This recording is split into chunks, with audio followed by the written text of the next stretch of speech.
Soyez les bienvenus dans Euronews Soir pour découvrir l'essentiel de l'actualité européenne et internationale.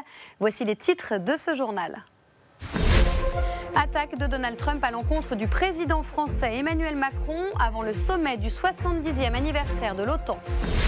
Dans l'actualité également, la France s'apprête à être paralysée par la grève contre la réforme des retraites. À partir de jeudi, les transports seront particulièrement perturbés. Et puis la jeune activiste suédoise Greta Thunberg est arrivée en catamaran à Lisbonne depuis les États-Unis. Elle doit rejoindre la COP25, le sommet mondial sur le climat à Madrid. On terminera cette édition avec un microsatellite japonais créé à l'occasion des Jeux Olympiques de Tokyo de 2020. Seulement 3 kilos, mais de grande capacité. Un jugement très méchant à l'adresse de 28 pays, un jugement très insultant. Voilà comment Donald Trump a réagi aux propos polémiques d'Emmanuel Macron qui avait déclaré que l'OTAN est en état de mort cérébrale. Les explications de Romain Gauguelin. Le 70e anniversaire de l'OTAN démarre sur les chapeaux de roue à Londres avec Donald Trump qui tacle Emmanuel Macron en qualifiant de très insultant le jugement de mort cérébrale porté par le président français sur l'Alliance Atlantique. Le président américain a ajouté qu'il avait l'intention de parler directement avec Emmanuel Macron de sa déclaration. C'est une déclaration très dure et c'est difficile quand on fait une déclaration qui est très méchante à l'égard des 28 autres pays. On ne peut pas faire ce genre de déclaration sur l'OTAN. C'est très irrespectueux. Personne plus que la France n'a besoin de l'OTAN. Quand la France fait cette déclaration sur l'OTAN, c'est très dangereux pour elle. Emmanuel Macron estime que l'offensive portée par Ankara en Syrie sans concertation avec ses alliés suscite des interrogations. L'OTAN a été créée en 1949. Elle a pour principe que ses membres partagent les mêmes valeurs de démocratie et qu'ils s'engagent à se porter assistance en cas d'attaque. Et puis une page de l'histoire institutionnelle européenne se tourne. Le désormais ancien président de la Commission européenne, Jean-Claude Juncker, a fait ses adieux à l'institution aujourd'hui. Le luxembourgeois laisse la place à l'allemande Ursula von der Leyen. Aujourd'hui marquait en quelque sorte la passation de témoins, Grégoire Laury. Effectivement, les deux responsables étaient pour la dernière fois côte à côte dans le bâtiment principal de la Commission. L'exercice était somme toute très protocolaire puisque la nouvelle équipe a pris officiellement ses fonctions dimanche. Mais cette cérémonie est souvent l'occasion de rendre hommage, ce que n'a pas manqué de faire Ursula von der Leyen. La nouvelle présidente de la Commission a souligné comment son prédécesseur avait su prendre soin de l'Europe et protéger ses intérêts. Avec émotion, le luxembourgeois a dit au revoir à l'institution qu'il a dirigée pendant 5 ans. C'est aussi l'occasion de baisser un peu le rideau sur une riche carrière politique. Premier ministre du Luxembourg pendant près de 18 ans, Jean-Claude Juncker avait déjà participé à l'élaboration du traité de Maastricht en 1992. Son portrait est désormais suspendu aux côtés des autres présidents de la Commission. Et comme à son habitude, c'est avec une touche d'humour qu'il a quitté la scène institutionnelle. À quoi faut-il s'attendre dans les transports en France à partir de jeudi, jour du début d'une grève massive contre la réforme des retraites? Guillaume Petit fait le point sur les fortes perturbations attendues. Rares sont ceux qui auront la chance de mettre un pied dans un train en France jeudi. La grève contre la réforme des retraites devrait provoquer une sacrée pagaille dans les transports. La SNCF prévoit l'annulation de 90% du trafic TGV et des Transiliens en région parisienne, soit les RER et trains de banlieue. Sur le réseau TER, 80% des trains seront également à l'arrêt. Ce sont les axes Atlantique et Sud-Est qui seront les plus touchés. Et au niveau des TER, le trafic doit être essentiellement réalisé par des autocars. Le trafic aérien sera également perturbé. 20% des vols et 30% des vols Air France en particulier sont annulés jeudi sur le territoire français. Un 5 décembre ralenti pour les départs comme pour les arrivées de l'étranger. La moitié des Eurostars et un tiers des Thalys seront également supprimés. C'est l'image du jour en marge du sommet de l'ONU sur le climat. Greta Thunberg, la jeune militante contre le réchauffement climatique, est arrivée à Lisbonne en voilier. Elle est très attendue à la COP25 de Madrid où elle doit se rendre dans les prochains jours. Stéphane Amalian. La jeune activiste Greta Thunberg a débarqué mardi à Lisbonne après avoir traversé l'Atlantique à bord d'un catamaran de 14 mètres. L'adolescente suédoise, devenue le symbole de la défense de l'environnement, ne prend pas l'avion afin de limiter son empreinte carbone. Il lui a donc fallu 20 jours pour regagner l'Europe et se rendre dans les prochaines heures à Madrid pour représenter la jeunesse lors de la COP25. Je pense que les gens sous-estiment la force des enfants en colère.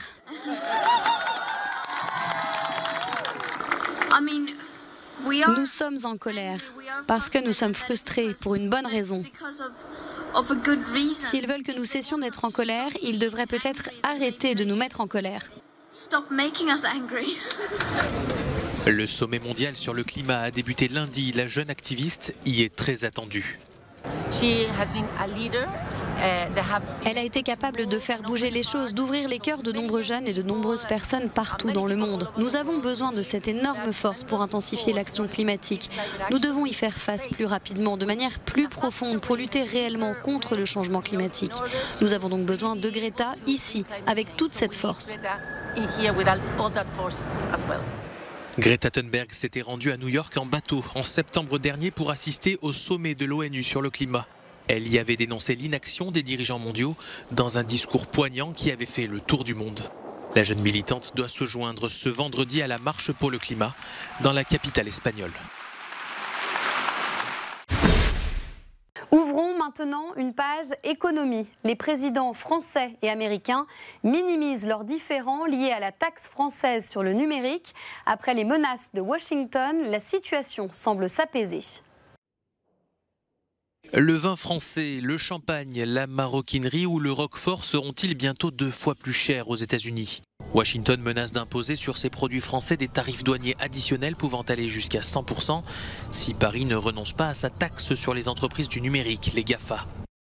Ce sont en tout 2,4 milliards de dollars de produits français menacés par Donald Trump.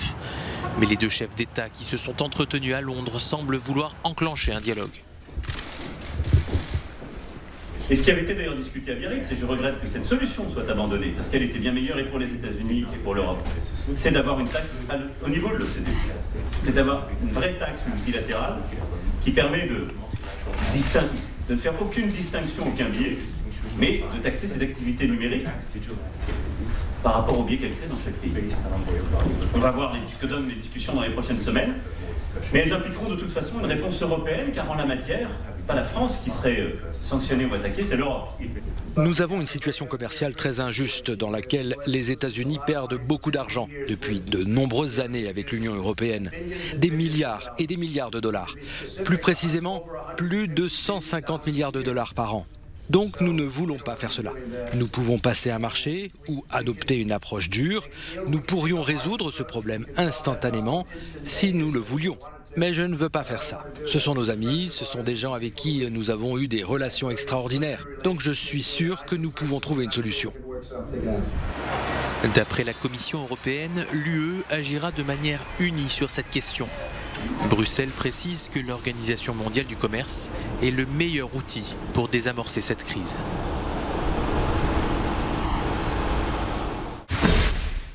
En Russie, on parle déjà d'une loi anti-Apple. À partir du 1er juillet, les iPhones et smartphones seront dotés d'applications et de logiciels russes. Romain Gauguelin nous explique tout. À partir du 1er juillet 2020, les smartphones et les ordinateurs vendus en Russie devront disposer d'applications et de logiciels russes préinstallés. On ne connaît pas encore la liste des logiciels et de ces applications qui seront obligatoires. Moscou explique que la mesure vise à défendre les entreprises technologiques nationales. Vladimir Poutine a promulgué ce lundi cette loi que les Russes ont déjà surnommée la loi anti-Apple. La firme à la pomme a toujours refusé de préinstaller des applications autres que les siennes sur ses appareils. La loi ne concerne pas directement les appareils fonctionnant sous Android.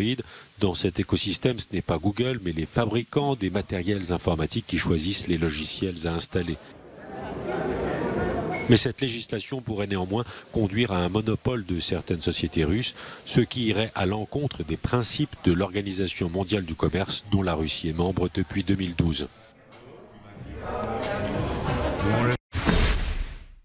Que s'est-il passé ailleurs dans le monde ?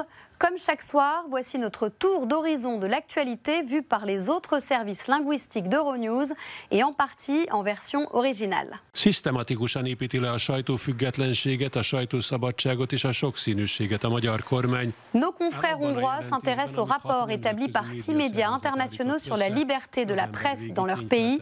Il en ressort que le gouvernement de Viktor Orban minimise systématiquement l'indépendance et la liberté de la presse.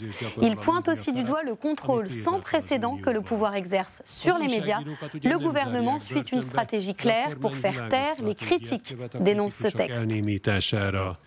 Magyar gyűlölőként, külföldi bérencként és hazaárulóként bélyegzik meg őket. Arranca la 14ª legislatura en España. Et puis notre équipe espagnole a suivi l'entrée en fonction du nouveau Parlement à Madrid avec l'extrême droite de Vox en force. Dans un contexte de blocage politique, Pedro Sánchez n'est toujours pas assuré de pouvoir être reconduit à la tête du gouvernement. 166 a favor de doña Meritxell Batet-Lamaña. Ранним утром в среду к тушению пламени в Санкт-Петербурге были привлечены свыше 200 пожарных. Nos confrères russes reviennent quant à eux sur un gigantesque incendie à Saint-Pétersbourg. C'est un entrepôt de conteneurs de fret d'une superficie dépassant les 12 000 mètres carrés qui a pris feu. Le hangar, qui stockait des marchandises inflammables, contenait au moins 4 000 tonnes de caoutchouc et 1 millier de tonnes de contreplaqué. Сообщается, что на складе хранили. Il pèse seulement 3 kilos, mais ses capacités dépassent largement son poids. Un nouveau microsatellite japonais orbitera autour de la Terre pendant les Jeux Olympiques d'été de 2020. Il a été présenté aujourd'hui à Tokyo avec les 2 personnages qui l'accompagnent. Maxime Weiss.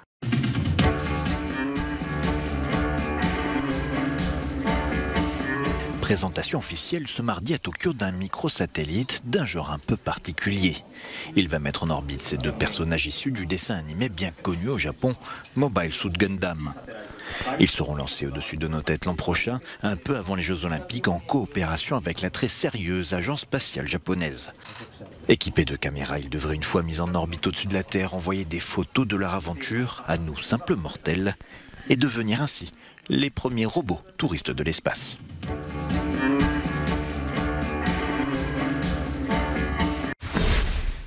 C'est la fin de cette édition. Merci de l'avoir suivi. Restez sur Euronews. Demain, vous retrouverez Guillaume Petit pour l'information. Je vous souhaite une très belle soirée. À bientôt.